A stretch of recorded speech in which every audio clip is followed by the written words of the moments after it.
పేరు గొప్ప ఊరు దిబ్బ అన్న చందంగా తయారైంది తెలంగాణలో వైసీపీ పరిస్థితి. అన్ని స్థానాల్లో నుంచి పోటీ చేస్తున్నామని బీరాలు పలికిన పార్టీ సరైన పోటీ ఇవ్వలేక ఇబ్బందులను ఎదుర్కొంటోంది. తెలంగాణ సీమాంధ్ర రెండు ప్రాంతాల్లో అభ్యర్థులను బరిలోకి దింపిన జగన్ ప్రచారంలో మాత్రం సీమాంధ్రకే పరిమితమయ్యారు. మరోవైపు అభ్యర్థులను ఆదుకుంటామని భరోసా ఇచ్చి ముఖం చాటేయడంపై తీవ్ర ఆగ్రహం వ్యక్తం చేస్తున్నారు. ఇటు ప్రచారం చేసుకోలేక పార్టీ ఆఫీస్ చుట్టూ తిరగలేక అభ్యర్థులు నానా అవస్థలు పడుతున్నారు. అంటే నేను ఫైనాన్స్ మ్యాటర్ నాతో కాదు, ఫైనాన్స్ మ్యాటర్లో ఇన్వాల్వ్మెంట్ చేయొద్దు, నన్ను ఫ్రీడ్ చేయండి, నేను తిరుగుతూ ఉంటాను, ఆ మంచిగా ఉంటే మీరు చూసుకోవాలి, ఫైనాన్స్ విషయంలో నన్ను ఇన్వాల్వ్మెంట్ చేయొద్దు అని చెప్పాను.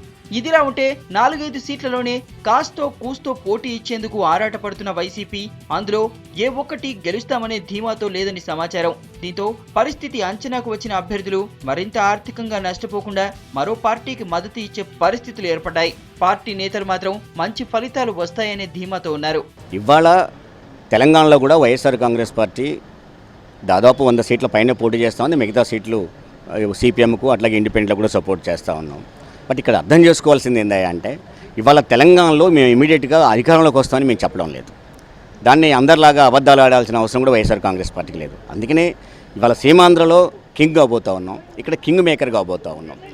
కింగ్ అయ్యే చోట మరింత టైం ఇవ్వాల్సిన అవసరం ఉంటుంది. జగన్మోహన్ రెడ్డి గారు స్వయంగా ముఖ్యమంత్రి కావాల్సిన అవసరం కూడా ఉంది. జగన్ తెలంగాణలో ప్రచారం విషయం అంత సీరియస్ గా తీసుకోవడం లేదని, సీమాంధ్రలో గెలవడమే ముఖ్యం అనుకుంటున్నారన్న వార్తలు పార్టీ వర్గాల్లో బలంగా నాటుకుపోయాయి.